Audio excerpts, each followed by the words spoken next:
Olá, garotada do 7º ano. Hoje nós vamos apresentar um novo conteúdo chamado A Chegada dos Portugueses no Brasil. E eu sou a professora Márcia Ramalho e juntamente com a professora Francisca Lima estaremos trazendo para vocês esse novo conteúdo. Que você fique atento, após esse vídeo aula, faça as atividades, foque nos estudos. Então, garotada da Escola Cívico-Militar 15 de Junho, hoje o nosso conteúdo são os portugueses na América, ou a chegada dos portugueses na América. E o ponto 1 do capítulo 10 do seu livro fala sobre a chegada dos portugueses à América. Quando os portugueses chegaram às terras que viriam a ser chamada de Brasil, encontraram povos com cultura, costumes, organização social e línguas totalmente diferentes do que conheciam na Europa, na África e no Oriente. Cada um desses grupos possuíam seus rituais, crenças, mitos, línguas, formas de trabalho e organização social. Segundo a classificação feita por estudiosos, as línguas mais faladas pelos indígenas do Brasil podem ser agrupadas em campos linguísticos como Tupi, Macugê, Aruac e Caraíba. Por estarem distribuídos ao longo da costa brasileira, os povos Tupi foram os que tiveram mais contato com os portugueses. Os Tupi chamavam o Brasil de Pindorama, que na sua língua significa terra das palmeiras. Em geral, andavam nus, com pinturas pelo corpo e adornos feitos de penas. Praticavam agricultura de subsistência, cultivando mandioca, milho, inhame, abóbora, batata doce, entre outros alimentos. Coletavam frutos, caçavam e pescavam, com um tronco de árvores, ossos, fibras, vegetais, barro e madeira. Confeccionavam diferentes artigos, como canoas, arco e flechas, redes, cestos, vasos e urnas funerárias. No segundo tópico do nosso conteúdo, nós vemos os primeiros contatos entre os indígenas e os portugueses. Os Tupi e a maior parte dos povos indígenas que habitavam o Brasil, na época da chegada portuguesa, viviam em aldeias. As moradias podiam estar organizadas em círculo ou em fileiras. Porém, em algumas aldeias havia apenas uma grande casa comum. As aldeias, elas estabeleciam entre si laços de solidariedade.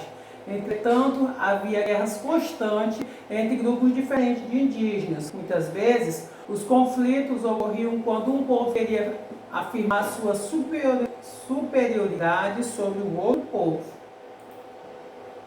Daí a gente vê, além disso, os indígenas, eles não tinham um Estado organizado. Entre os Tupi, por exemplo, não existia um poder centralizado, exercido por um rei ou alguém com o poder de dar ordens aos demais. Reunidos em uma espécie de conselho, os líderes chamados principais decidiam em conjunto o destino da aldeia. Os membros mais corajosos eram os primeiros a serem ouvidos. Aqui nós vemos o ponto 3, que é os costumes da família. Muitas sociedades indígenas eram matrilineares, isso significa que a criança, ao nascer, recebia um nome e ligava a família de sua mãe.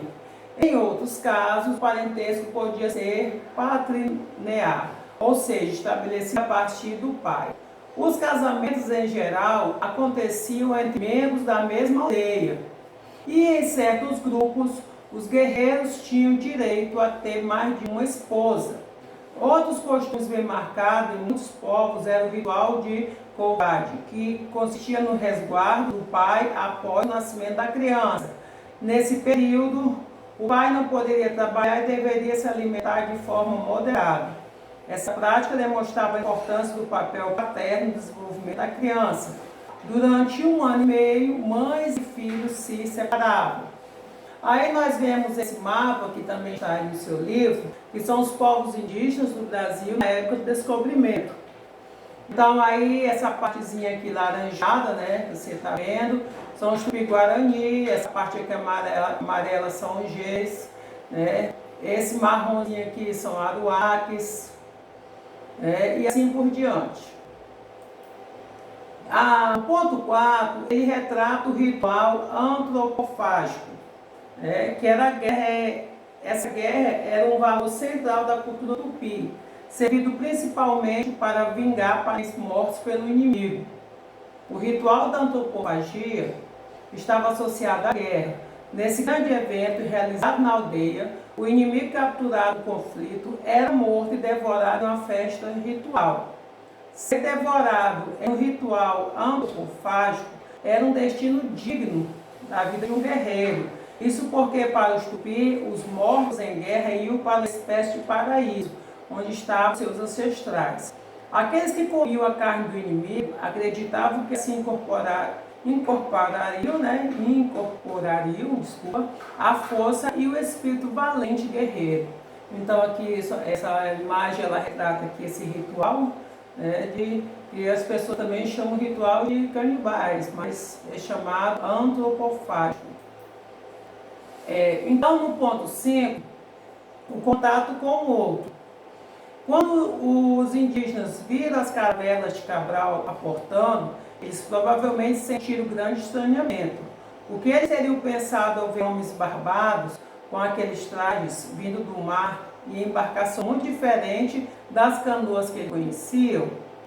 A surpresa dos portugueses também deve ter sido grande. Chamou a atenção deles a fauna e a flora, locais assim como a aparência dos indígenas. Aqui o ponto 6, que é o valioso pau-brasil, muito conhecido, da história do Brasil, o principal ciclo econômico mais falado do Brasil, que é o pau-brasil. Os exploradores portugueses não encontraram ouro nem pedras preciosas em suas primeiras incursões na América. Por essa razão, a coroa procurou garantir seus domínios no Oriente, principalmente as lucrativas rotas de comércio. No entanto, nas primeiras expedições à América, os portugueses encontraram uma ave nativa da qual se extraía uma tinta vermelha, muito cobiçada na Europa para tingir tecido e pintar manuscritos. Também servia para móveis na Europa, essa madeira, que era o pau-brasil. O primeiro produto a despertar o interesse comercial dos portugueses em terras brasileiras. A árvore crescia na Mata Atlântica, especialmente no litoral sul, no atual estado da Bahia. Por sua madeira ser muito dura e resistente, também foi utilizada na construção civil e naval.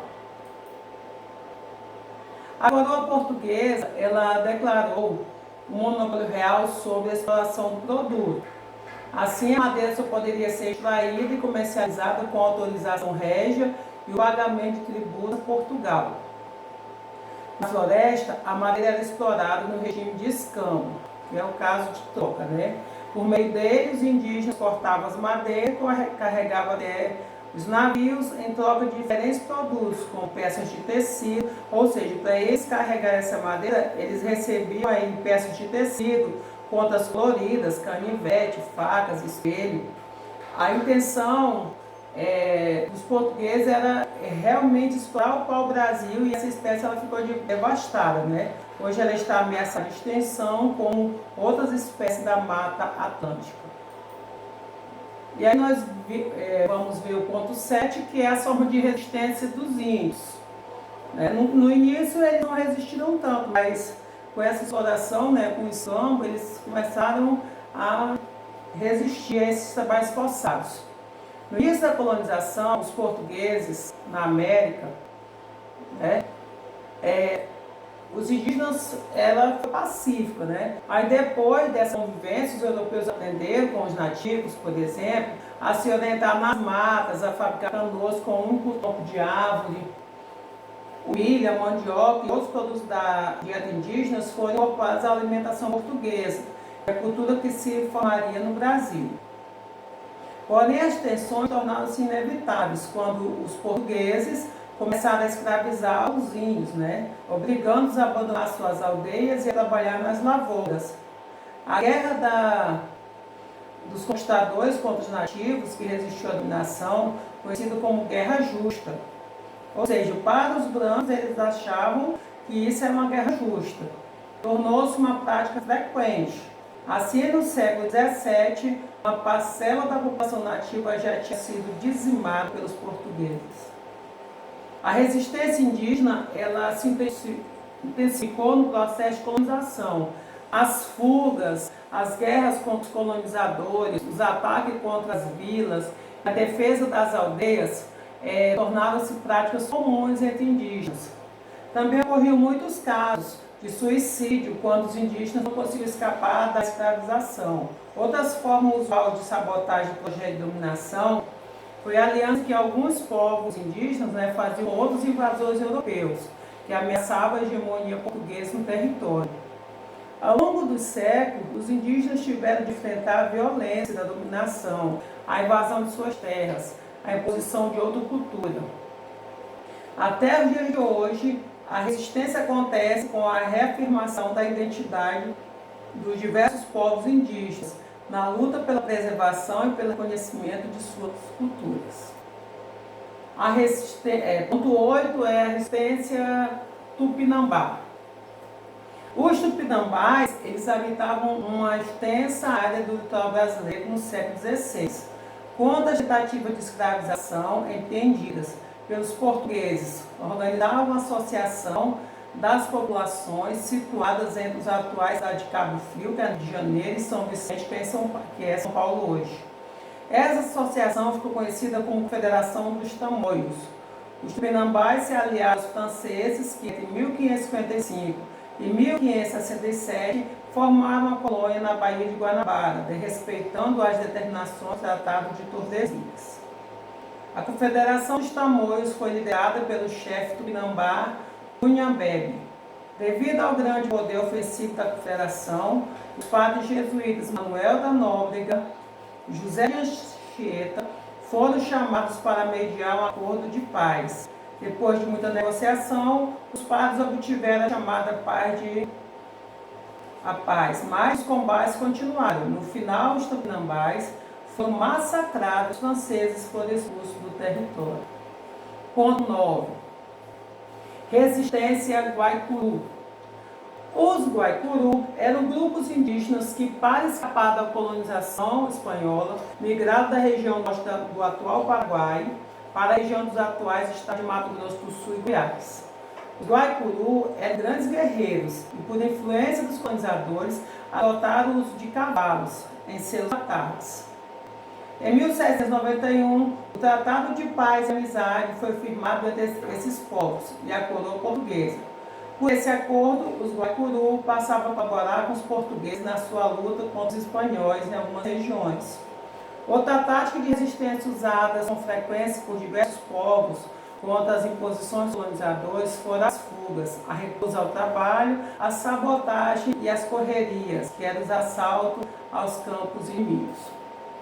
E é isso aí, façam atividade, bons estudos, e se você quiser ler novamente esse conteúdo, está no capítulo 10 do seu livro.